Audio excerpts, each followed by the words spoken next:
start the fight, breaking down the walls in the dead of night. I don't come for peace, I come for the storm. Fanboys melt quick when the truth gets warm. Saw content's high, I'm collecting those tears. Just got started, but I'm cutting through fears. I'm not here for brand deals, I'm not for sale. I expose your lies, rip off the veil.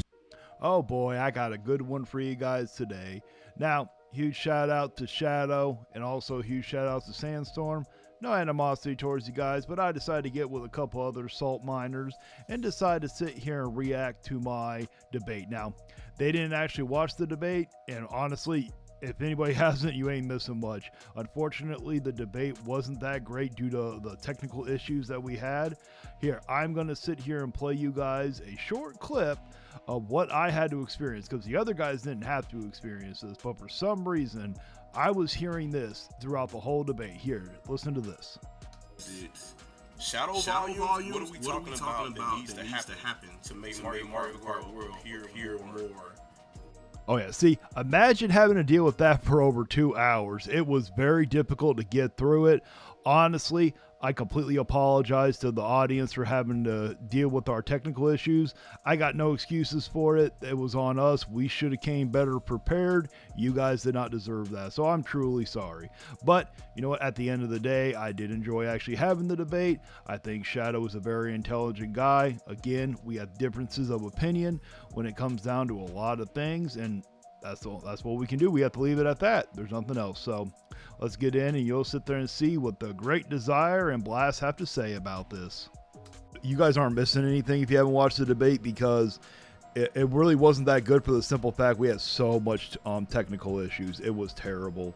We could not get our audio correct, and I was hearing this horrible echo reverb in my headset for some reason. So I'm going to play it real quick, because I found out the reason why I think that it happened was because I was live on 2 different live streams on my channel at once. And I think that's what it was. Oh, and you didn't mute one of the live streams, so you kept hearing the echo from it. Yeah, well, because I didn't know that the other one was live, because I never knew about restreams. And so they had me connect to restreams, and so I thought that I thought it was like Discord, where they were all sharing one thing, and then we each went live on our own separate things. I didn't realize that it went live all at once. I'm not trying to be There we go. Oh, Jesus Christ. Imagine trying to debate hearing that. Why are you on YouTube light mode? Good lord. Yeah, that too. Like imagine trying to do that. Wouldn't that be terrible? So was that I've had to debate with like 4 people screaming in my ear, and that's not fun. I couldn't imagine debating with myself screaming in my ear. Oh yeah, constantly. and then also because I had to repeatedly keep asking like I had to repeatedly keep asking them to like repeat themselves, because also with how that Shadow guy is, his voice is very deep, so it made it kind of worse to understand him. The other guy, the host, his voice was a little more higher pitched, so I had to have him give like the talking points. And when I went back and watched it, I'm like, oh, okay, so that's what the guy was trying to ask, and I didn't really fully understand what was being said exactly. So it was just terrible on that part. But I still find it funny, because we'll get into the second topic, but when it came to the second topic, I was correct on it over what the other guy was, and now it seems like the whole Nintendo community is like trying to play damage control over it, because they're all starting to do videos about the game key cards. Because so we had 2 different topics. Number 1, the first topic was, is the Switch 2 10th gen? And like, I'll give the W to Shadow on this one, because I misunderstood what the topic was, because I was running around saying that the Switch 2 was actually a Switch Pro and not really a Switch 2. And so when he wanted to do a topic, he wanted to do the topic on, is the Switch 2 the 10th gen? That's what I thought he meant. But come to find out, what he was actually referring to was, apparently a bunch of people are saying that the Switch 2 is 9th gen because the Wii U doesn't count or something, and I never knew none of that. I remember we had a debate in one of the Discords I was in, and it was a whole thing, because I didn't know. It's weirdly placed, because in some places the Switch is classified as 8th gen alongside the Wii U, and 9th Gen is just the PS5 and Series X and S. Like on Wikipedia, it's like that. Well, if you're But in saying other that places, Switch 2 is Gen 10 when it fucking puts games out at 19 FPS. well, dezire, that's don't not how even- generations are really defined in They're this supposed case. to be a step up from the next gen. That's usually how it works. This one did not. Well, it did, but not noticeable enough. in my Yes, opinion. but how generations are defined in this case is when a console manufacturer releases their next console. So you mean to tell me that they made a whole new generation that runs Switch 1 games good, but Switch 2 games bad? Yes. yes. Clap, everybody, clap. Unfortunately. What a Which- fucking device, man. Which architecturally, the Switch 2 is more of a Switch Pro, because if you look at it, the CPU, if you look at how Pro systems are designed, they really boost the GPU performance, but they don't boost the CPU performance as much, which the Switch 2 is kind of like that, because the CPU is only 3 times more powerful than the Switch 1 CPU, while the GPU is like 15 or 16 times more powerful. So what some people think is that this was originally what was supposed to be the Switch Pro, but was then retrofitted and then evolved into the Switch 2. I just think it's funny that it still has ghosting. The same problem. So stupid. See, I didn't see the ghosting when I played Mario Kart World with my Oh, cousin. I didn't see none of it. I So- have tested it myself because I tested it against a Switch 1 LCD, the Switch 2, and a PSP 1000. Yeah. If you know how bad those screens look, Yeah. they look terrible. So I'm just The gonna Switch share a 2 link that did you guys beat can all out- see. Yeah, the Switch 2 did beat out the PSP 1000 screen, Yeah. but it I'll didn't show beat you. out the Switch once. Oh wow. The entire screen of each, side by side. The OLED is the middle one. Yeah, and The I know some original people are going to Switch. say, why didn't you test the Oh, Steam wow. Decks? I don't have a Steam Deck LCD. And the OLEDs measure response time and streaking completely differently. Oh yeah. Like I find it funny. Some people want us to test this all out, but it's like we're not massive channels here. How much money do you think we have to be able to go buy all Blast those is- things? Blast is the youngest out of all of us. Yeah. Yeah, See. when it comes I'm to still in channels. college. Oh. And when it comes in channels, I'm saying youngest because he's got the least amount of subs. Is the nice way of saying it. Well, yeah, but you know, we're all not making banger money here on YouTube yet. you No, know? the only person that's making banger money out of the entire Salt community is Fritanga. I thought It's Alex written would have been. Alex. Yeah, about to say It's that. written Alex, but Alex puts all of his money that he makes off YouTube into his kids' college fund. Oh, okay. So Hey, none of that very YouTube smart. goes to him.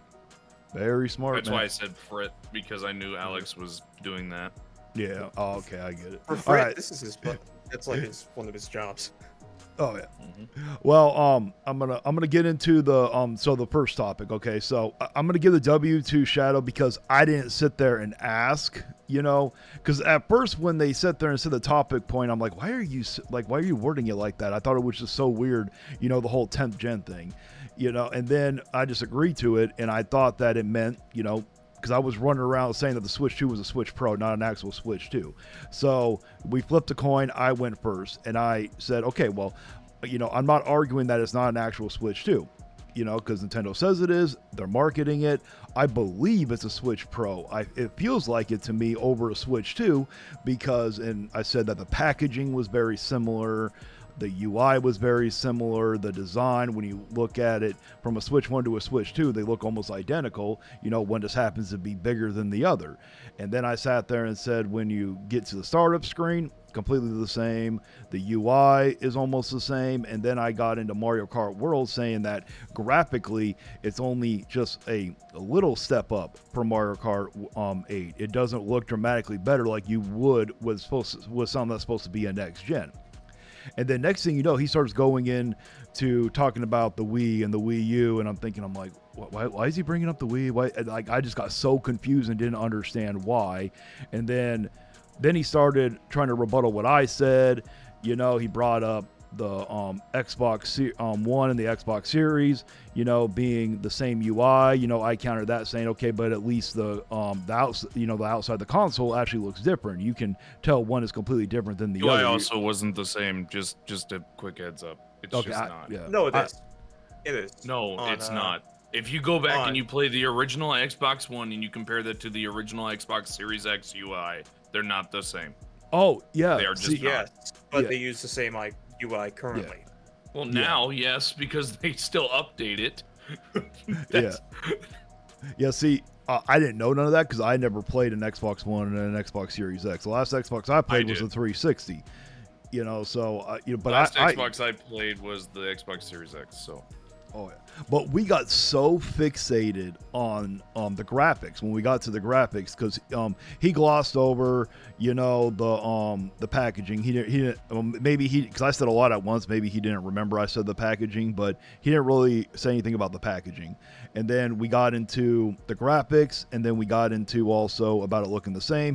He tried to make it seem like the Switch 2 was like way bigger than the Switch 1, and I just said that's a little bigger, and he was like, oh, it's more than a little, and I'm like, nah, it's just a little. He's like, oh, the screen is way bigger, and I'm like, about an inch bigger, and he was like, oh, it's more than an inch when you include the Joy-Con, so. You know, like pretty much there was nothing we could really do about that part. But then he got so fixated on the graphics, he kept asking me over and over again, like, well, can you give me, you know, some more explanation for it? What do you mean graphically? And I'm like, well, yeah, one looks better than the other. And I'm like, in my opinion. And then I used Donkey Kong Bonanza as an example. I said, if you look at that trailer, Donkey Kong Bonanza looks graphically better, and I actually go into detail. I say, you know, it's graphically better in the fur. The fur's more detailed. The eyes are more detailed. The surroundings more detailed. And he just kept asking me over and over again to explain more and more, and I was getting confused. I was starting to get frustrated.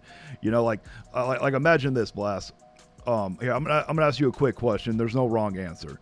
Between Nintendo and PlayStation, which one do you think has better first party titles? For me personally, I think Nintendo, because with PlayStation, basically all of them take The Last of Us and retrofit its combat into their style. So like if I'm playing God of War, it's still a third person over the shoulder game. If I'm playing Ghost of Tsushima, it's still a third-person over-the-shoulder game. If I'm playing The Last of Us, it's still a third-person over-the-shoulder game. When I play... Killzone? Well, they haven't made Killzone since the PS3. Well, are we talking about PS5 versus, like... Are we No, talking no, about PS5 generation versus Switch, or the entire... Here, hold on. But before we get too ahead of ourselves, okay, so you sat there and said that that you like Nintendo more than you like PlayStation games. Okay, so... Can you tell me why Nintendo games are better? Just real quick. Can you just give me a quick why is better? Well, for one, I prefer the gameplay styles that they have. I don't really like the third-person over-the-shoulder game. I prefer something like platformers or RPGs, specifically either turn-based RPGs, which they have with the Fire Emblem series, or real-time RPGs like they have with the Xenoblade series. When it comes to something like action-adventure... Shut your mouth. When it comes to something like action adventure, I prefer the Zelda style with the Z targeting and that style of fighting when it comes to something like that. Okay. I get it. But why? But why is it better? Well, it also comes to which I grew up with. I grew up with specifically Nintendo and Xbox. I had a Wii and a 360. Okay, I had a PSP, but okay, but here, hold on. But why is it better? Like, do you see where I'm getting with this? Every time I would say something, he would just repeatedly ask why. But why? Over, yes. That would drive me insane. I can see that problem, and like, for me, I can say, well, it's personal preference most of the time. Oh, that's mostly what it is, and that's understandable. So I just started repeating myself. I'm like, because I wasn't gonna play that game. I'm not gonna, you know, it's like asking somebody. You point to a tree, you ask what is that, and you say it was a tree, but you're like, but why? And then you say something, but why? And it's like, okay, I'm not gonna do this. Like, that's the way I was feeling. It felt like he just wanted me to give him information to try to use against me in that debate. It didn't seem like he could really like debate it, and then I or anything. So I sat there and He just couldn't give a rebuttal or anything. yeah, he couldn't That's rebuttal sad. what I was saying, you know, and part of that, and that was my fault because I did not know that we weren't debating the whole Switch Pro, Switch 2 thing. I thought, well, that's what I thought it was. I didn't realize what he actually wanted to debate, which I don't even understand why he would want to debate that, because if you ever go watch my videos, I've never once ever even talked about the Switch 2 not being 10th gen or anything like that. You know, I've never really even talked about the Wii or the Wii U that much. You laughed at it being called the Pro because even Harmon Smith, a Nintendo shill, has stated it's a Pro. And by definition, it's more of a Pro than it is a new console. Oh, yeah. I mean, as you know, I'm working on a review for the Switch 2, and one of the points I have is that there's so little unique software to just the Switch 2, not exclusives, just software that's not on the Switch 1, that in reality you're buying this thing to be a Switch Pro. You're going to be playing primarily Switch 1 games on it. You're going to be playing your backlog. Oh, I'm sorry. People actually like the Switch. That's just, I don't think. Hey, I'll admit it. There are some good games on the Switch. I love Xenoblade. I do not. Agreed. Blast loves it. Oh, I don't. do. And then you have people like Harmon who say that it's super overpowered. Meanwhile, he plays it while he's fucking falling asleep. It is not. It is not overpowered. It's underpowered. Anybody seriously knows that the Switch was underpowered. It No, is he's- I'm talking underpowered about- as all hell. It is the most equivalent that you can have with it is the PS3, and even then, it was released in 2016 using a chip from 2015 that was underpowered when it launched. Now, here's a question for you guys. Yeah. What do you guys consider to be the best console generation? I got to live through what I consider to be the two greatest console generations. PS2. What would you guys consider? PS2. PS2. I'd okay. say either the PS2 original Xbox GameCube era or the PS3 360 Wii era. That So was a good I'll one. state that the PS2 is easily the best generation by far because of the Xbox original and PS2. They're some of my favorite consoles. PS2 is my favorite console, and then you have the 360 gen right after, which is my favorite is my second favorite. I believe that the PS2 had the greatest exclusives out of any console ever because of Sly Cooper, Jack and Dexter, and a few other things I just can't remember. Don't forget Kingdom Hearts. Don't forget about Oh, yeah. I thought Kingdom Hearts was also on Xbox. It was not. No, it No, was not. it was not. It was but yeah, also it was had a Sony about, exclusive for a And long Here Comes time. the Pain and Layeth the God Smacketh Down. Hand. Oh, Def Jam but, Fight you for know- New York. That was on all platforms. I know, but it was still Yes, an that amazing also game. contributed. I to gotta say that the PS2 still to this day holds up everything when it comes to what I consider a console. Oh, yeah. I don't believe that consoles have even touched the PS2 and 360 since when it comes to exclusives and fun. Yep. Oh, yeah. I just don't. I can agree with that. Because the Xbox can- One and PS4 era was very, very, very bad in my opinion. And the PS5 and Xbox Series X, even though they have had quite a lot of good exclusives on the Xbox, well, it's not really exclusive. The Xbox has released a lot of good games this generation. Well, we can at least be honest. They have. Yeah. And PlayStation really has not. They, No, they they just have have not. They've done remasters, which is getting under my skin. And they've pretty much ruined God of War for me because instead of it being a hack and slash like it used to be, they've made it into a movie type game, and I don't like that. I prefer It's The Last of gameplay Us, over but with- movies. With a giant man. And That's The what it Last is. of now let's talk about The Last of Us. The Last of Us Part 2 is easily worse than Part 1. Easily. In every aspect, I hate it more than I hated 1. And I shouldn't say I hated 1. I actually really loved that game. I mean, I didn't like that there was a ton of cinematics, but the gameplay was still fun at the end of the day. I just think that PlayStation went from making games that I love, like Sly Cooper, Jack and Dexter, Spyro, which is now multiplat, thank God, Crash Bandicoot, which is now multiplat, thank God. But all these games that fucking I grew up on, and they went from that. Hell, even in PS3 we had Infamous and freaking Killzone, and now they're just and Resistance, and all of them just get thrown out, and I just don't know why. They take all these really good exclusives and they just crumple them into a ball, and they're like, we don't, and they throw it away, And then they're like, we don't have any exclusives. I'm just like, what? What do you mean? Give me a Sly Cooper remaster, and I'll pay you $100 for that shit. You give me all 4 games remastered perfectly, I will 100% drop 100 on that shit. I don't care that it's old. I love Sly Cooper. Give me that day and date on PC. Ooh. Ooh. Oh yeah. Oh yeah. But okay. The problem with I was gonna say so. With the so off of that first topic, you know. Sorry, I wanted to go on a tangent. Oh, it's okay. It's okay. I'm just trying not to have to do so much editing, you know. But yeah. So up of that first topic, like I said, I give Shadow the win just because I didn't ask enough questions. I didn't ask what exactly did you meant. That was on me, you know. But then we got into the second topic, and this one actually started to get heated. At least I was getting heated. He really wasn't. He, you know, I got nothing against Shadow. He kept his cool. He was not getting heated whatsoever during the debate. You know, he's a very intelligent guy. I'll give him that one. He knows how to speak very well. But the second one we got into, and this is the one I find so funny that a lot of people in the Nintendo community are doing damage control on, is we talked about who was at fault for the game key cards. I believe he was obviously out that he thinks it's the third party. And I said, it depends, you know, on the situation. And Street Fighter 6 kept getting brought up a lot. You know, with Street Fighter 6, you could put the base game on a physical cartridge, but you couldn't, there's no way they could fit the base game and both fighter passes. It's just too big. It's not going to fit on a 64 gig cartridge.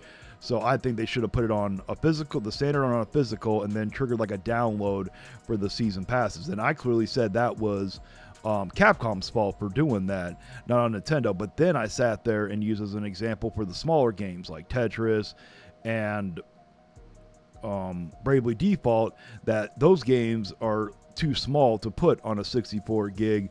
And when you're only given an option between a game key card and a 64 gig, you know, like, what are they going to do in that situation? So I blame Nintendo for not giving them like other options, because all that we know of at this moment is a 64 gig and a game key card. We don't know if there's any other sizes. And he sat there, it just made it seem like I was crazy, or my opinion wasn't valid, because he kept saying like, well, you don't know if there's no other cartridges out there. And I'm like, of course I don't know. None of us know. We only know of 2. And he was like, well, did Nintendo say that? And I'm like, it doesn't matter who said that. We know physically that there's only a game key card and a 64 gig. And then eventually I told him CD Projekt Red said that they put it on a 64 gig. And it seemed like, I don't know if it wasn't comprehending or what it was, but he just eventually tried to get me to, he's like, well, here, can you prove that there's no other cartridges? I'm like, nobody can prove. I'm like, I'm not going to prove a negative here.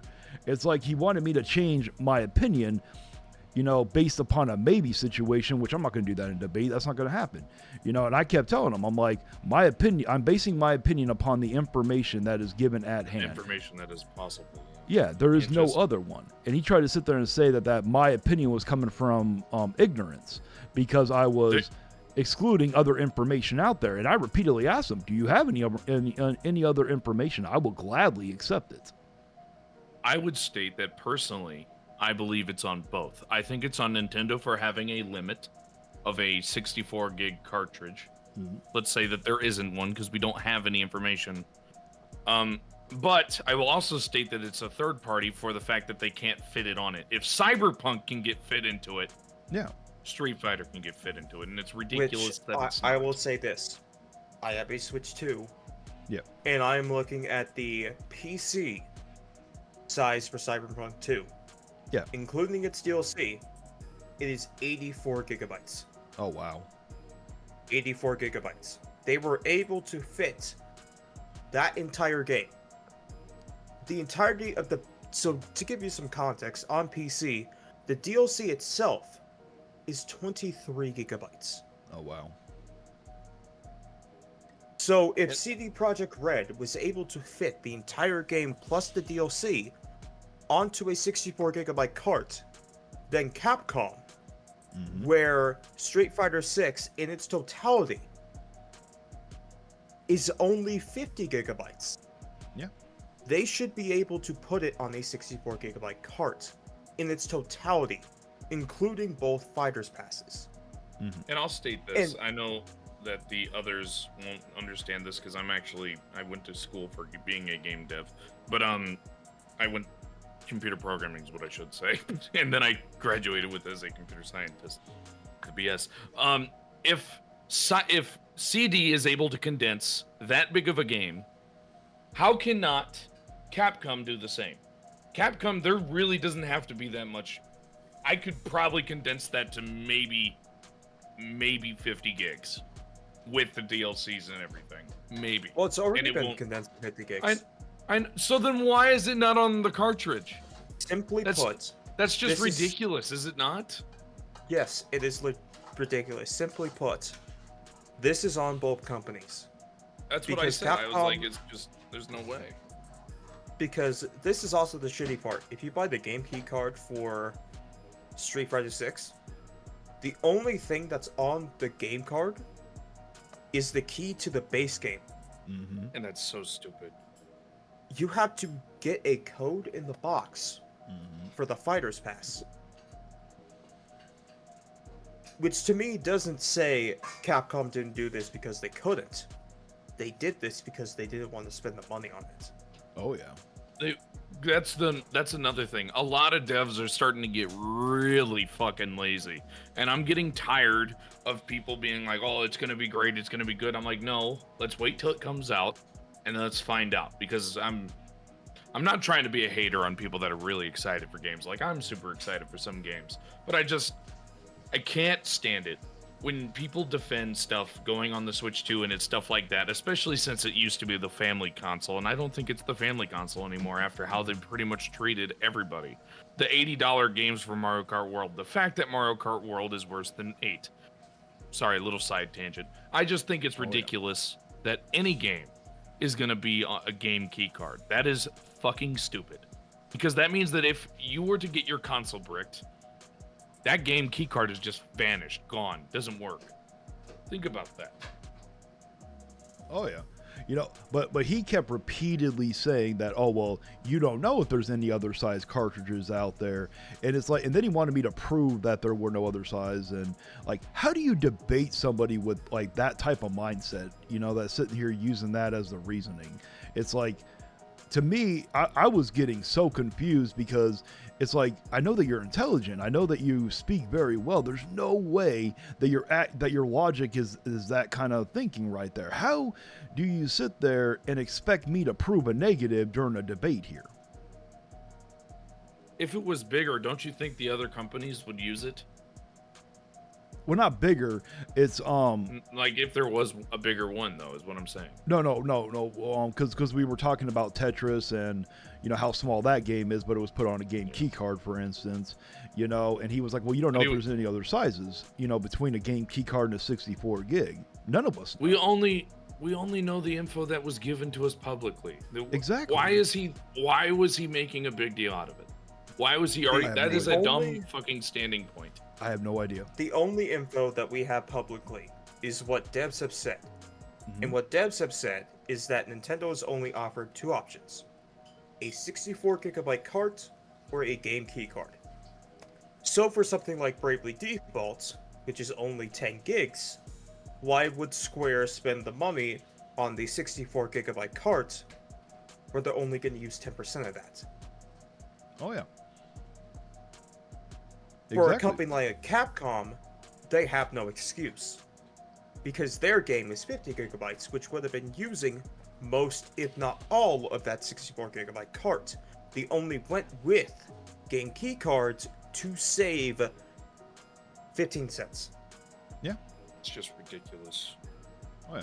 Yeah, the same could go for Yakuza 0, which is also around 50GB.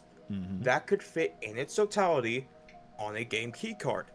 The only reason that Sega went with that, simply because they wanted to save money. It's also the reason why they're not having upgrade paths for Switch 1 games that have Switch 2 editions.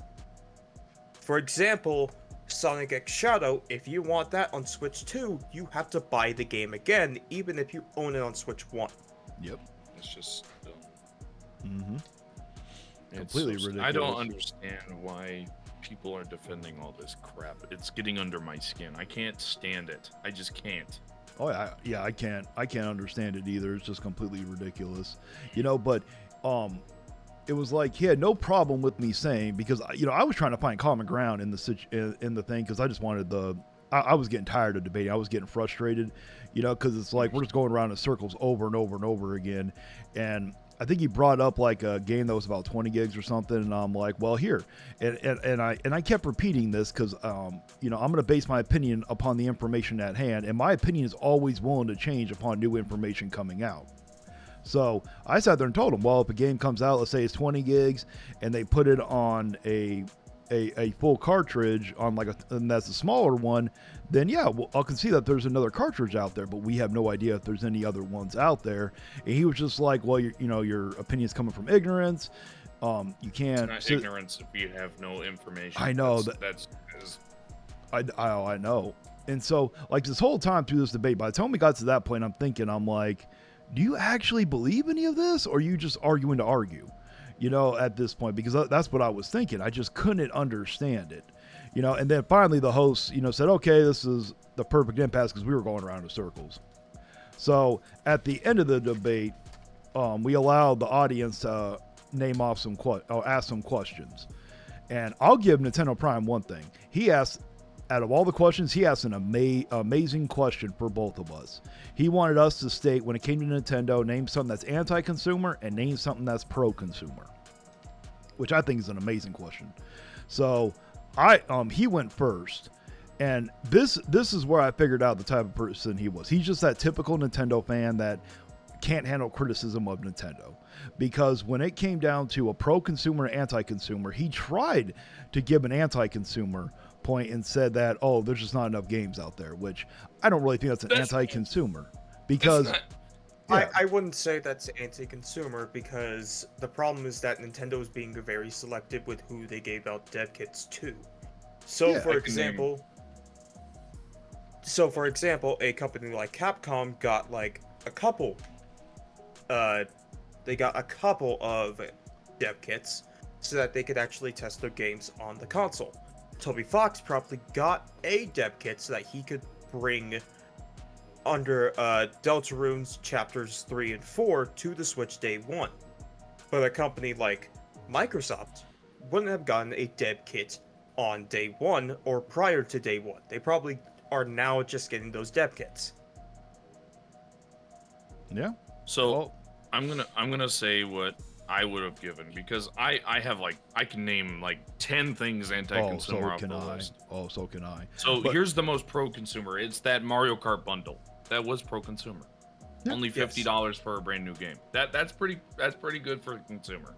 Ain't gonna lie, it is. Now, what's anti-consumer? $80 games. Yep. And I can go on.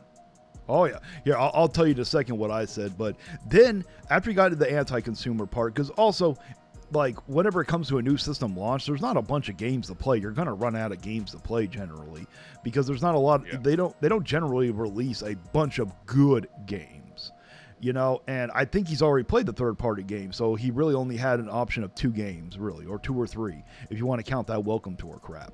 But he went to the pro-consumer part, and then he changed his mind. He was like, well, actually, no, there is nothing anti-consumer about Nintendo. It should, and then he was like, the pro-consumer. Oh yeah, but get this, when he said that the pro-consumer part, Nintendo has a model, they release it when they want to, and it works for them, which I don't really see how that's a pro-consumer either. That's not pro-consumer at all. Actually, that would be more anti-consumer than anything, but whatever. Yeah. So then it was my turn. Now, I did not know that this was going to spark a whole nother debate. I thought he was going to answer his question, I was going to answer my question, and we're going to move on to the next one. So that's what it's supposed to be. Oh, yeah. So I sat there and said, okay, well, for a pro-consumer part, I said I was very shocked that Drag X Drive is coming out at $20. I thought it was going to come out at $40 or $50 like everyone else thought. So I think that's pro-consumer, releasing that at $20. Then I can agree with that, because I see this as the ARMS of the Switch 2, and ARMS was a full-price game on the Switch 1. So that means that Nintendo learned. Oh, yeah. And then they sat there, came out with, or then I said for the anti-consumer part, put Mario Kart World at $80. And I said, given a tech demo like Welcome Tour and not having a packing title. that's what I said for the anti-consumer. Then we went around and around. He agreed with me about the whole the Drag Eggs Dry part, about that being pro-consumer, because even he said he thought it was going to be at $40 also. But we went around and around at the Mario Kart World, and the thing was, he said during the time, he's like, oh, I don't agree with the prices going up, and I'm thinking, I'm like, then why are we debating it being $80 type of thing, you know? Because he was like, oh, well, you can get in the bundle, and I'm like, well, I don't care. It's, you know, it's going to go towards that overall sale. Yeah, it's going to, yeah. What they're gonna, even with the bundle argument, that's only going to be lasting until the fall, which means that it's only limited. Yeah. And then there's the other argument that they're going to use it for sales numbers, like in total, and see like, hey, this is how it did. Means we should sell more $80 games. That's exactly what they're going to use it for.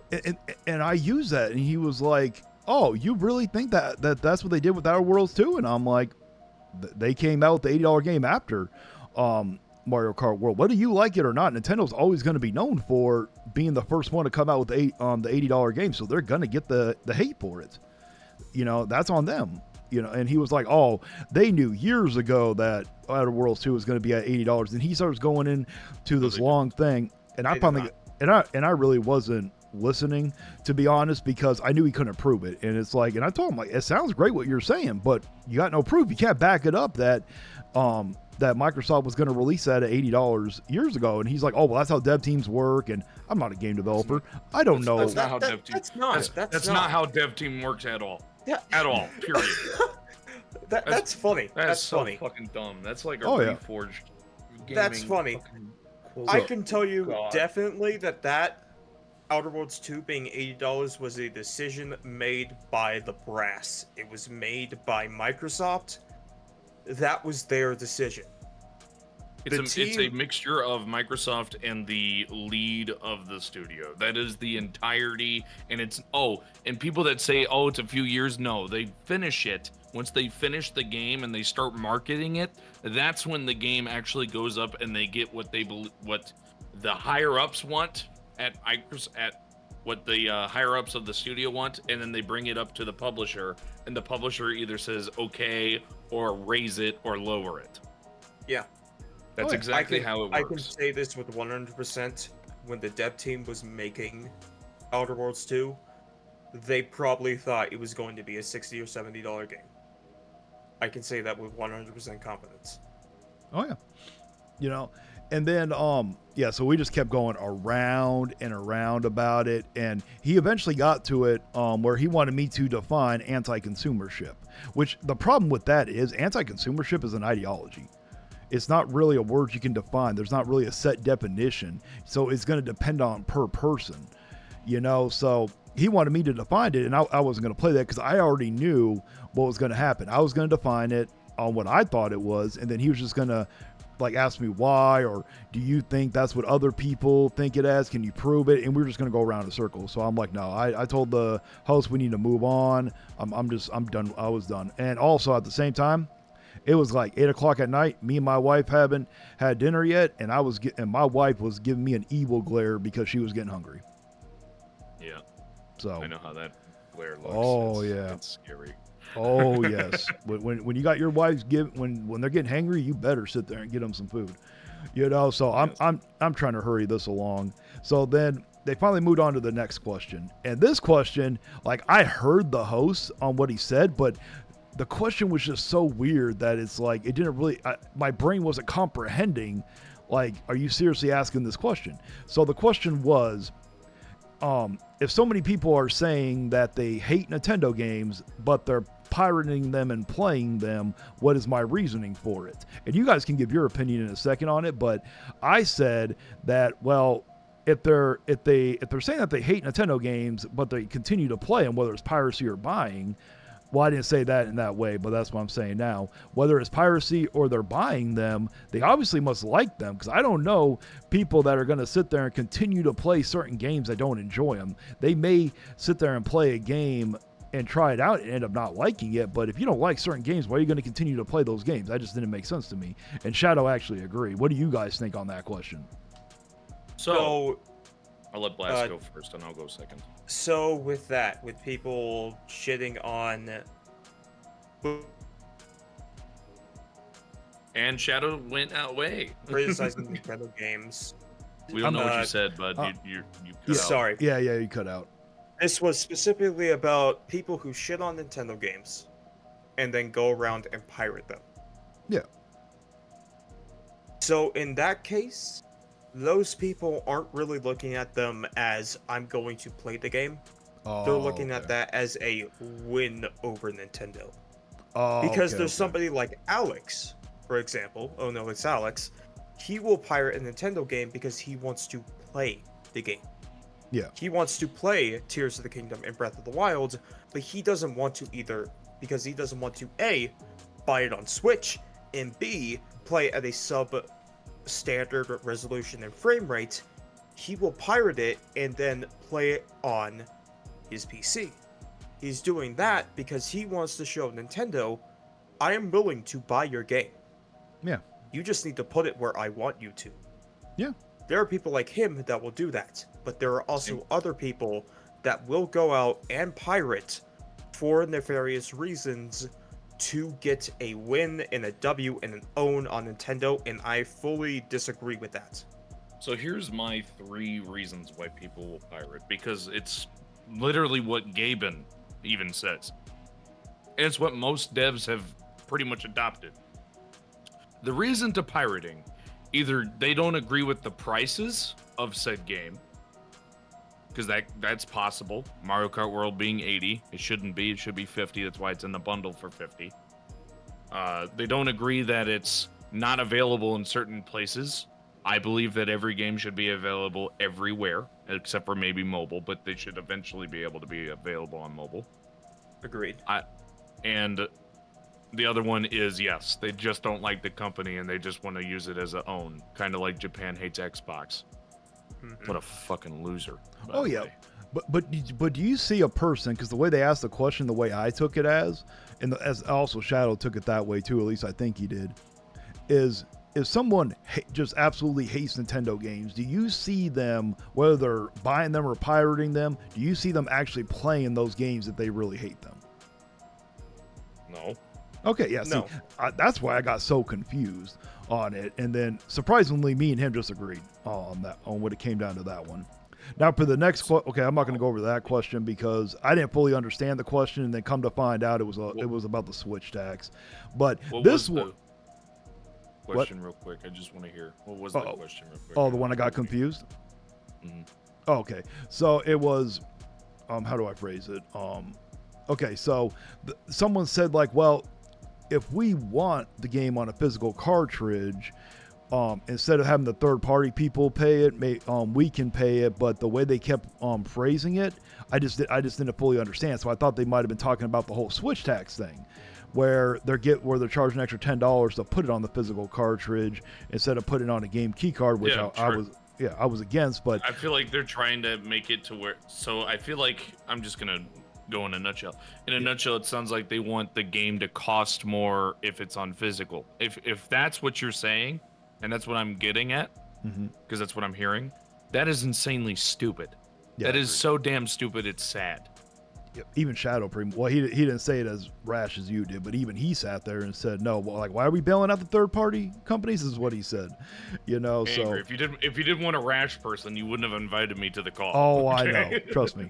Oh, yeah. Well, hey, if someone ever wanted to debate and they wanted me to bring someone with me, I don't think I would pick you, Desire, because I'm afraid that you'll do some name calling, to be honest.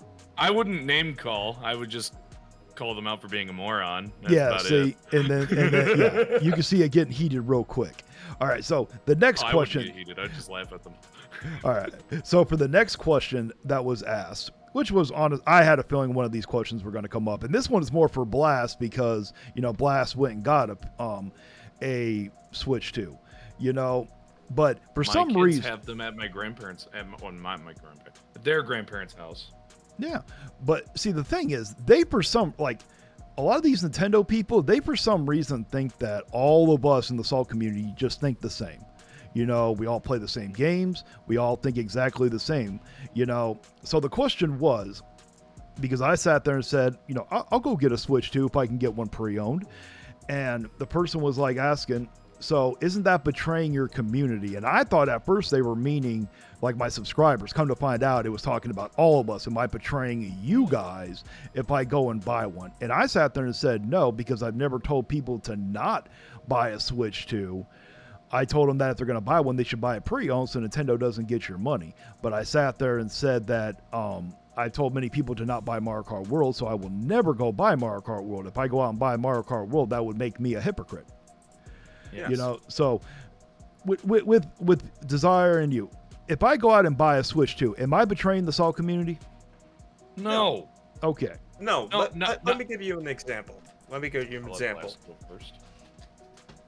So, this happened. Delta, he's one of the members of the Salt community. He does Salt Shakers with Alex, Klutzy, Monley, that group. He went out and bought a Switch 2. And Frit even told him, "Why are you buying it?" He said, "It's my money. I'm gonna do what I want to do." I bought my Switch 2 for the purpose of review. Gara may buy a Switch 2 if his community hits a goal. It is not betraying our communities and this community of salt miners to go out and buy a Switch 2. What is betraying us is then going back on your word. Like you said, if you went out and bought Mario Kart World for $80, that would be a betrayal. Mm-hmm. Not you going out and buy a Switch 2, that specific act. So, I'll give my 2 cents. I stood and stated how much I utterly detest that damn thing, so I never will purchase it. My parents did for my kids, but so when they're at their house, they have something to play, which is good for them, you know. But I won't go out and purchase it, and I don't hate on you for purchasing it. That's not like I despise turn-based games. All right. There's very few games that I'll play, but Blast loves them, and I don't hate on him for loving them. Does that make sense? Is that a good analogy? Yeah. Like, I don't like Expedition 33. I understand it's a good game. I don't like it. So, when people like Spectre, I know Spectre likes it, Gar likes it. I know Alex, I think, tried it. No, I know Blast. He's fucking beat it already. Yeah, I know a lot of them have played it and they really like it, and I it's just not for me. I like high action, really badass games where you're just beating shit up. That is me. It's why I like wrestling so much.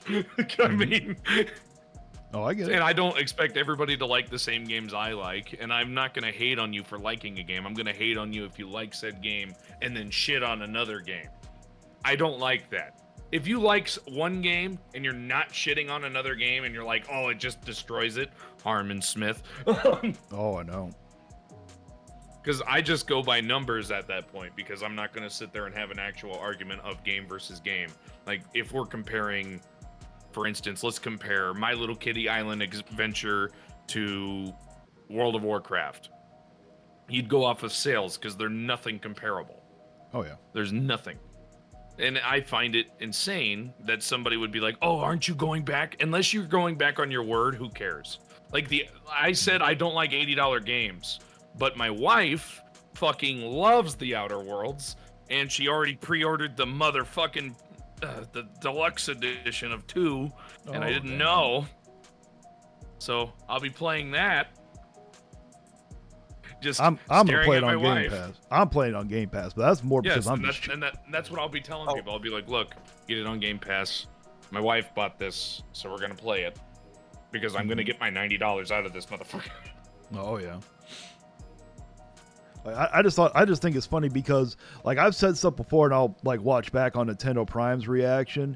I remember I sat there and said, because through the whole debate, and we'll get into the next topic in a second, but in that debate, like, I didn't know this, but when I went back and watched Nintendo Prime's reaction, apparently the chat wanted me to explain why I'm against $80 games, which I've done in many of my videos. I have gone into detail why I don't like $80 games, but the thing was, they weren't really asking the correct question, because they want to know why Mario Kart World wasn't worth $80, and I've stated many times no game is worth $80. All right, so let's just compare because it's a next game of an already existing IP. So you're gonna have to sell it to me again because it's the same game basically in a nutshell, correct? That's what we can all agree that Mario Kart World and Mario Kart 8 same game, just different mechanics and a few other things and graphics and all that. I would say but it's you a know what I little mean. different, It's a little different, but you know what I mean.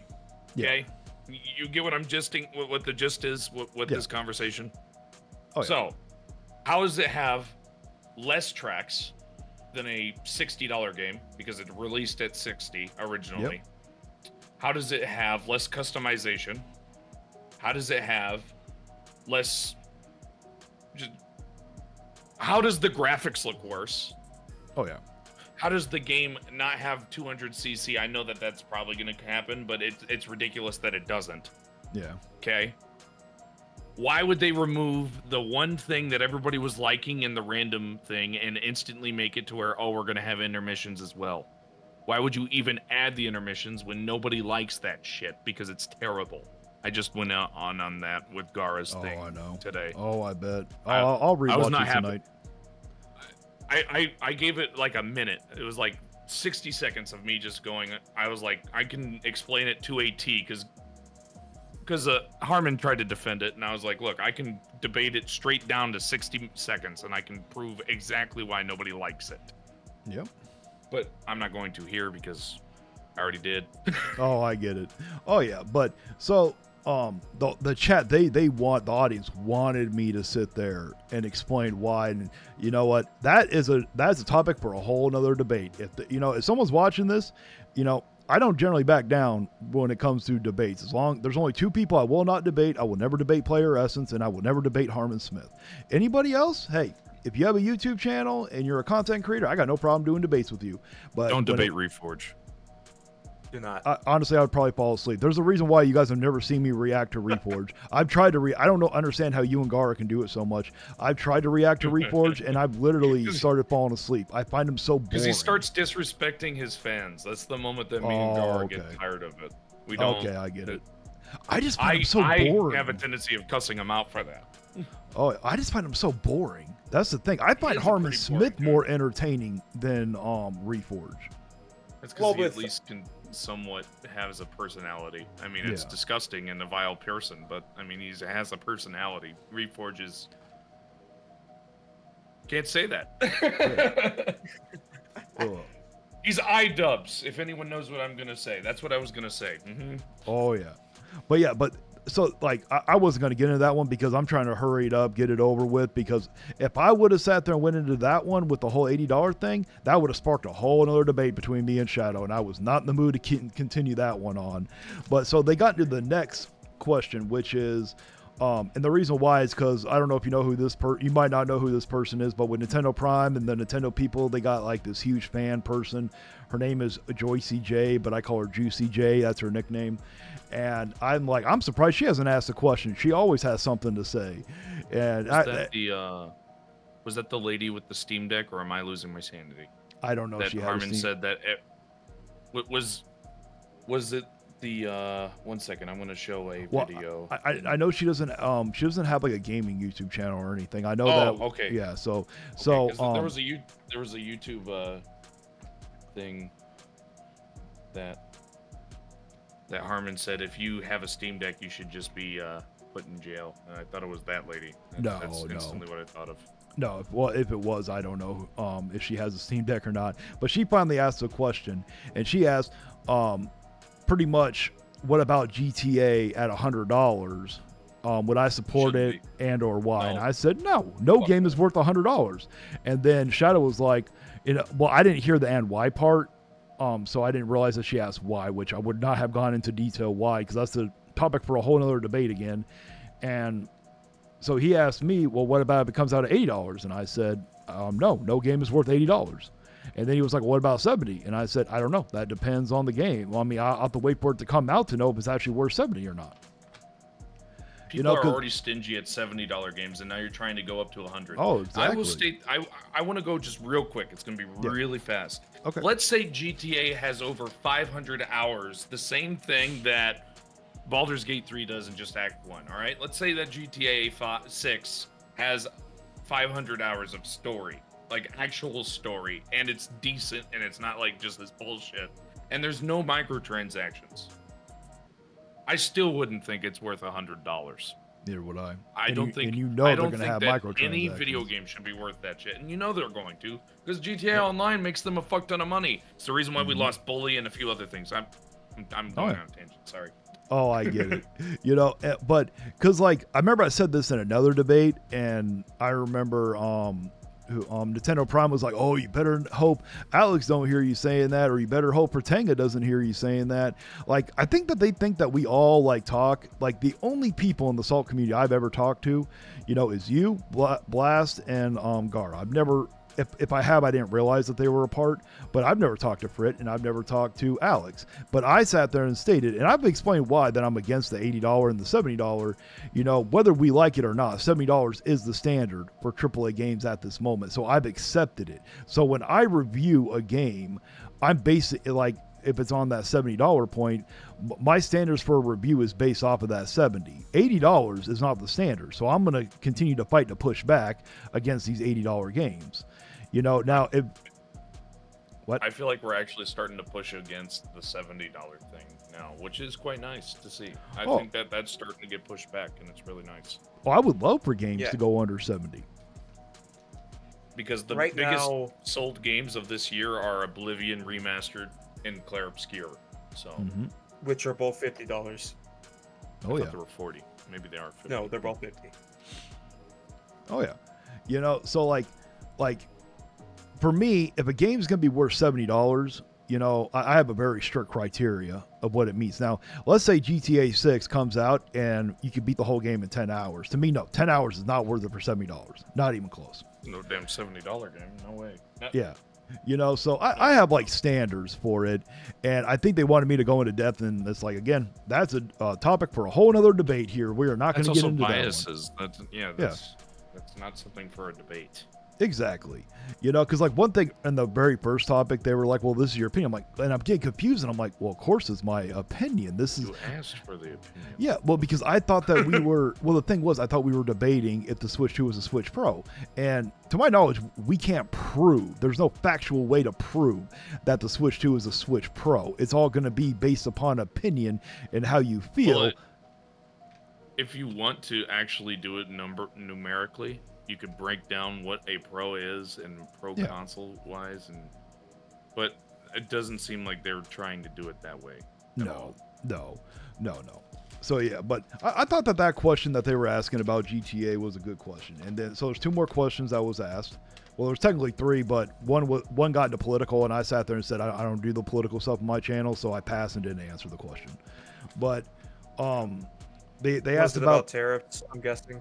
No, it was about should we add communism into the gaming industry? And I'm like, I don't talk political stuff, so I'm like, no, we're it gonna may move not be on. politics, but not communism at all. Fuck no. Yeah, well, I don't get into that stuff. Like I heard that, I'm like, oh, it's tariffs. Oh hell no, why the hell is that even talked about? I know, but well, if it would have been tariffs, I would have talked about it. I have no problem talking about the tariffs part. But the next question was about the NSO. They asked me specifically, was it worth the price? And No. they told me what's included with it, how much it costs per year, because I didn't know everything about it. And so for $50 for the Switch 2 a year, you know, you get. You know, you get those backward games, you get all that stuff. I think $50 for a whole year is fair. I think it's better than what the PlayStation Plus is. Oh yeah, but I feel like paying online period is stupid. I do. I think it's fucking dumb. I think that consoles doing that is fucking insanely stupid. It should not exist. I'm very against that. I have straight up said how against I am to where I've literally just been. I will go into details of how much I hate that you have to pay for online just to access it on a fucking plastic box. Yeah, I agree with that too. I agree with that too, and especially with Nintendo, their servers are ass. And if they are you're the like, oh, worst. maybe it's the game that you really want, all of those games you can already play on PC for free, and they don't give a shit. This is the thing about Nintendo servers, is that they are the worst out of the three main console manufacturers. Their service is also far. the cheapest. The problem is that what you're getting with it are games that I should be able to buy separately. When you look at something like PS Plus, all their games I can buy separately. When you look at Xbox Game Pass, all their games I can buy separately. Nintendo is the only one that does not allow me to buy those games separately. And that's where I have the problem. They can include those games as a bonus, like how Xbox has Xbox Game Pass and how PlayStation has their PlayStation Plus Extra and Premium services. My problem is when I cannot go to the Nintendo eShop, buy the copy of Wind Waker that they use, and play it without having to have the service active. If they allowed me to buy it, then I would be completely fine. I would not be completely fine with having to pay for online, but I could see the value proposition in it. Yeah. But when you lock content behind a service, that's where I have a problem. And I also think that that's stupid, especially considering you can already emulate it, and all they're doing is emulate it. You can emulate it on your PC. Yeah. Like, no disrespect, which means you can emulate it on your Steam Deck and ROG Ally and all the other handhelds that end up ever happening. It's just, I don't understand why people are so excited to play old games and pay money just to have access to them, and then if you stop paying, you don't have access to them anymore. It is stupid. You should, and with Blast, I will agree, even if they were going to allow it to buy it, I bet you money they would charge it max, like, full price. That is another problem I have with Nintendo, is that they don't fucking drop their game prices. It pisses me off. Oh yeah, it drives me crazy too. Oh yeah, so, you know, I still think for what you get with the NSO for $50 for a full year, you know, compared to what PlayStation, what they charge, like between the big three, I think Game Pass is the best subscription out there between them three, even though I was shocked to find out that they got more users on the PlayStation Plus and on the Nintendo NSO. Like, and Nintendo barely has more than Game Pass. I would have thought Game Pass had more people on it than the other three because of the PC, but come to find out, no, I was shocked when I looked that one up. Well, you also have to remember that PlayStation the biggest when it comes to, like, subscription services. PlayStation the biggest. I know Nintendo has sold the most consoles, but you also have to remember how many of those people bought a Switch 2, Switch 1 during COVID to just play Fortnite, Minecraft, and Mario Kart. You have to realize that is a sizable chunk of the amount of Switches bought. I know a person that did that. It was my sister. All she plays on it is Fortnite, Minecraft, and fucking Mario Kart. She does not pay for online. So, looking out at the three, the largest user base that will pay for online will be the PlayStation. The second largest, just due to its immense size, is the Switch. And then the third is Xbox. That's why it goes like that. Oh yeah, but I would have thought with, you know, because one thing I love about Game Pass is you get the newer titles, you know, that Xbox owns day one. I would have thought that one alone would attract so many people to Game Pass. Yeah, but the problem is that a lot of people just wait for Steam sales anyways. Oh, okay, got you. That's just the problem, because you have to think, if you're gonna only buy like 3 games that year from Xbox, you can get them on Steam sale for like maybe $5 that year. It's great. Steam sales are fucking insane. You cannot compete with them. They are fucking crazy. Hey, there you go. So for the last question that was asked, and I didn't really go too into depth with it. He did, and I just conceded with them, said, okay, I'm going to say that he's correct, give him the benefit of the doubt, because I don't know about the whole Wii U. I've been very honest, never played it, never had a want to play it, so I don't know too much. But the question was, why was the Wii U hated so much, and why did the Switch come back around for Nintendo? And I said, I can explain this. I can explain it. I know. Hold on. I'm just going to say what I said, and then I'll explain what he said. But I sat there and said that I believe probably the Wii U had due to poor marketing. When I saw it in the stores, I thought it was an accessory. I didn't know it was an actual next gen console. And then I said with the Switch, the reason why it came back around was the Switch itself was, on the go at a good price. The graphics were good enough, and they did have some great first party titles. That's what I said. I just kept it short and sweet. He started going on a tangent, and he was like, well, the reason why people hate the Wii U is because they were told to. He went into great detail about he saw grown men shaming, people for liking Nintendo. And then he said that, I'm paraphrasing, he went a lot longer, but he said with the Switch, it was more of like the middle finger to the gaming industry, and people bought it out of spite for the gaming industry. So what do you guys think about that? What he said, and then give your guys' opinion. Okay. So he can I go first, Black? Go because ahead. You did buy a Wii U from my knowledge. I correct? have a Wii U. I did not. But I do know why I didn't. Again, I have family members that had the damn thing. We all thought it was just an accessory to the fucking piece of shit. Yep. And that's not hating on the Wii. I liked Wii Sports. I liked Wii Sports Resort, and I liked the Mario and Sonic Olympic Games shit. That was all awesome. Those were some great games on the Wii. Yeah. But I didn't want another device where I had to freaking sit there and deal with the janky point my hand at the screen just to try to be able to click a game. Exactly. That was ridiculous. That was so dumb. And the Wii U, it's just an accessory. Now, I'll state this. The reason why that didn't sell well is because everyone thought it was an accessory. The marketing was absolutely terrible for that fucking game console. Yeah. It really was. That was what kneecapped the Wii U. Now, the main reason why the Switch did so well is because people were kind of locked down in their households. It was $150, and you could get games like Mario Kart 8 Deluxe for in total maybe $200. You could get a console you can bring wherever you go. In the middle of, you have to stay 6 feet away from everybody, and you're pretty much on lockdown. So getting money was really, really rough. You could get a brand new game and a new device for next to nothing. And it was okay for what it did. It was. I may think that the Switch is a piece of shit, and I do. But that doesn't mean that it was just like the most worthless piece of shit. No, it was just majority of its sales came during a time when we were not able to leave.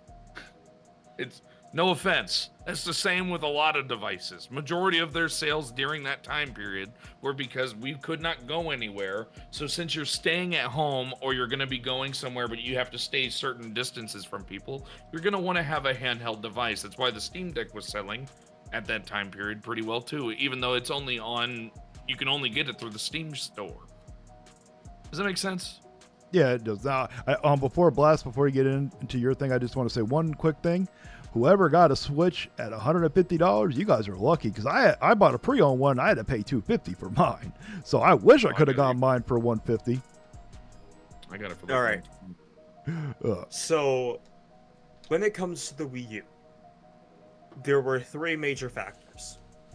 The first was, simply put, the marketing was terrible. People did not know that this was a separate device from the Wii. Because when you look at all the marketing, it showed the gamepad off primarily. The console was in the background. So most people thought, oh, that's just a Wii, because they look so similar. They have the similar names, so everyone's like, duh. Yeah. And even then, afterwards, instead of Nintendo trying to show off the unique features of the Wii, they made it so that all the commercials were just commercials aimed at kids. And even as a kid, during the time that the Wii U launched, those commercials made me not want a Wii U. They literally did the opposite of what a commercial should do, which is to incentivize someone to buy a product. Those commercials decentivized you from buying the product. The second problem was the lack of third-party support. There was no third-party support. In the first year, you had some third-party support. The last holdout was Ubisoft. And then they released Watch Dogs. And Watch Dogs on the Wii U is one of, if not the worst ports in history. It runs terribly, can barely hit a consistent frame rate in the teens, and looks worse than even the terrible looking 360 and PS3 version. They gave up on the Wii U after that, because the Wii U was hard to develop for. Architecturally, it used the same CPU that was used in the Wii, which was the same CPU used in the GameCube. If you don't know what that CPU was based on, it's the same CPU that was used in iMac G3s. So imagine trying to develop a game that was made for the PS4 and Xbox One on a CPU from 20 years ago. Imagine trying to. And then the third problem was price. It never had a price drop. It needed a price drop desperately, and they couldn't drop the price because of the gamepad. The gamepad was too expensive. So, during the lead up to the Switch, the Wii U was going through its dark era, as we would call it. Terrible games. Some of the worst that Nintendo's ever released came out during that time. You have Mario Tennis Ultra Smash, the worst Mario sports games, one of the worst Mario sports games ever made. Chibi Robo Ziplash, one of the worst games that Nintendo has ever made. And then you have Paper Mario Color Splash, one of the worst in that series. So you're coming up with this, and every single person that likes Nintendo is looking at the time what was called the NX to show them something good. And it did. When the Nintendo NX was unveiled as a Nintendo Switch, in that trailer, they knew how to market it. They marketed it and focused it on young adults, first and foremost. They showed it off by someone bringing it and playing Mario Party with friends at a party. And they showed another thing. Third-party support. The two main games that they showed off during that initial unveiling were Skyrim and 2K. At the time, in 2017, portable Skyrim was a pipe dream. And then Nintendo showed it off like it was nothing. That got people interested. And then you see all these other games get ported to a portable system. And then people wanted to buy it because then they saw, I can play Doom on the go. I can play Skyrim on the go. I can play Wolfenstein on the go. I can play all these games in the palm of my hand. Mm-hmm. That was the main draw of the Switch to many of the hardcore that people saw. This is a way for me to play these games that I want to play on the go. Then COVID happened, and the Switch was the cheapest console out of the big three at the time. Yep. And not only that, during COVID was when the PS5 and the Xbox Series were released. And if you remember that, those were unobtainium. $1,000. Yeah, they were. You could not buy them. But you know what you could buy? A Switch for $300. And not only that, but that same year, Animal Crossing released. Oh yeah. And it elevated the Switch, it skyrocketed, and it kept selling. Didn't Mario Kart 8 Deluxe come out that year too? Nope, that was launch year. Oh, that was Yeah, that's what I thought it was, yeah. That was launch year.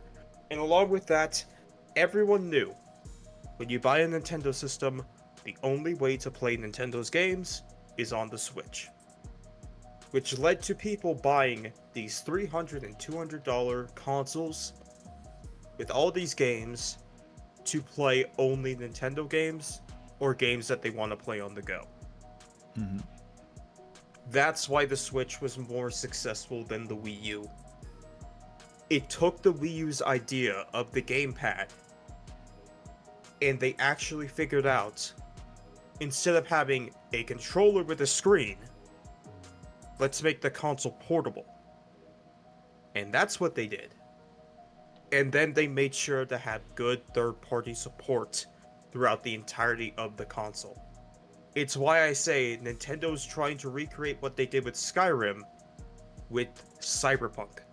But they can't, because Cyberpunk is already on PC handhelds and runs better. And looks better. And it looks better. And that's what we're running into with the Switch 2, is that the Switch 1 released with no competition. The Switch 2 is coming into the gate with competition that either beat it, that either match it, or exceed it. And right now, with the looming threat of something like the ROG Ally X that Xbox is working on, if they price it right, it could lead to the Switch 2 not having as great sales as people would think. Yeah. Simply put, if that thing's $400 base, they're going to have less sales. Because why would I go and buy a Switch 2 for $450 when the ROG Ally X, the Xbox ROG Ally, god damn it, that's a stupid name. Yeah, it is. Why would I go fucking name? when I can go buy that and only pay $12 a month and be able to play every single Xbox game day one? Yep. Which includes every single Activision, Blizzard, Bethesda, all their studios, day one. And and you have your all Steam my library. Steam library, my GOG library, my Epic library, everything. Yep. Then you have emulation on top of that.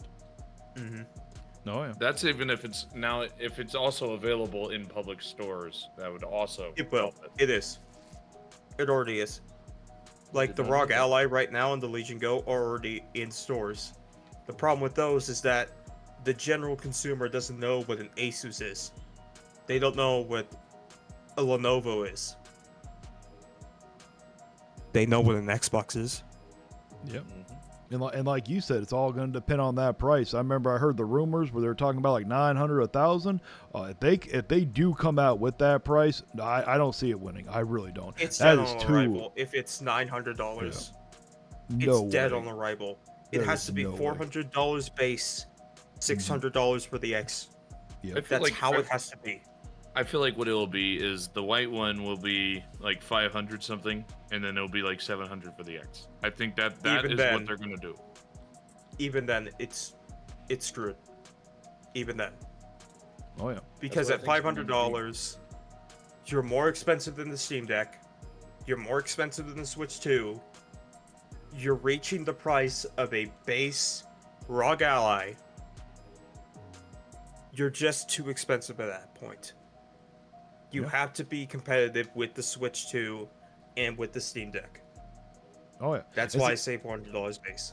Oh yeah, and I don't know how you two feel about this one. Like, I want the Xbox ROG Ally to succeed, but I don't want Nintendo to fall or anything. I like competition. Competition is good for everybody. Competition is what breeds Oh, yeah. good games. Oh yeah, But That's believe why that- I want the ROG Ally X. yeah. The Xbox Ally to succeed. That's why I want PlayStation to make another portable console that is as good as the PSP. Oh yeah. Not Because the I PS don't Vita. want- PSP, yes. Because I don't want Nintendo to be running around basically having a monopoly on the portable market. And the problem is that, yes, there are some people that know what the Steam is. But the Steam Deck isn't sold in normal stores. And most only sold normal on consumers Steam. don't know what the fuck Asus and fucking Lenovo are. So what Xbox is doing is genius. Because they don't know what an Asus is, but they know what an Xbox is. Yeah. And Xbox doesn't have to completely redesign the hardware. Doesn't have to completely develop a new hardware from the ground up. And now they can. And now Asus has their brand new problem fixed, and Xbox has an entry into the handheld market. Yep. It's also why I want PlayStation, instead of doing the stupid thing that they did with the Portal, and making it basically a paperweight without a PS5 or a subscription, Yeah. go out and make a fucking portable console. I Yeah. want competition. Oh, so do I. Well, so we're just going to do a quick recap of it, because there was one thing I forgot to say during the second topic, because a lot of people sit there and try to say that I didn't come prepared. I actually did come very prepared for the two topics. The problem was I was debating a different topic point than what I thought it was supposed to be, unfortunately, which again, I've owned up that was my fault. I should have asked more. But when it came to the second topic, I knew, because I've heard this so many times, when I was trying to talk about whose fault it was for the game key cards, a lot of Nintendo people like to say, it's like, well, Nintendo, puts their games on a physical cartridge. And I sat there and told them, and I squashed this one really quick. And I just want to know how you guys feel about this one, if we should praise Nintendo for this. They always like to say, well, Nintendo's put their games physically on a cartridge. I sat there and said that, it's irrelevant. That's the bare minimum. It's their platform. Of course, they should put it on a physical cartridge. I would expect nothing less. It's completely different, when a third party does it versus when a first party does it. It's their platform. So what do you guys think about that? Of course, yeah. If they do a key card and it's their fucking game on their device, you can bet I'll make a video covering that shit, because I'll be pissed. Oh, yeah. This is what I have to say. They have no excuse. I fucking hate what Xbox is doing right now, because they are doing, oh, you don't get the full game on the disc. Oh, we're just gonna give you download codes. Fuck that. You make the console. You make the fucking console. There's no excuse. There's no excuse for you to do that shit. Oh, yeah. None. If you want me to buy physical, give me a fucking reason to buy physical. Because I know what Xbox is doing. They're gonna give you a reason not to buy physical. They don't want you to buy physical, because then they have to pay the retailer, and then they have to pay the shipper, and then they have to pay the person that drove the fucking copies. There's a chance of them not even selling you the game, because you can just resell it. So that's why I feel like the next Xbox and the next PlayStation, they're not gonna have a disc drive. I honestly believe that. I really do. Oh, probably. I've said it for months and months and months. I was like, look, the PS5 Pro did really good numbers. The Xbox Series S, even though it is a piece of garbage, it sold really well because people don't care about fucking disk drives anymore. They are becoming so irrelevant, and it's starting to really, really make me sad, because I don't like how games are being pretty much ripped from that, and then you can just shut down the game. So that means if you have a physical copy, what's the point? Look at X-Fault. He bought 3 Concords. I find that insane. But hey, I kind of wish I did. Now you can't even play. I kind of wish I did. Bought 3 paperweights. Well, yeah, but you know how much those things are worth now? Oh, they're worth a lot, because oh, yeah. they're a game that you can't even play anymore. It's I know. literally just a collector's item. I wish I would have bought it. You know how much money you could have made on that? Yeah, you can sell it right now for a couple hundred. Exactly. All right, so do you guys want to shout out your channels? Let people know. I'll tag you guys down in the description and let people know. But you guys can shout your channels out. Tell them what you guys got coming up. Dezire, do you want to go first? You go first, Blast. You're the All right. editor. Well, you can find me at youtube.com/blast1314. I do sell content, but right now I'm working on a big review for the Switch 2, where I'm going to be completely honest with it. But I also do streams every Tuesday at 7 p.m. Central. If you want to come on by and stop on by, that would be very appreciated. Alright, go ahead, Dezire. Hi, it's me, Dezire. I'm the goofy goober that does all the voices, Jimmy.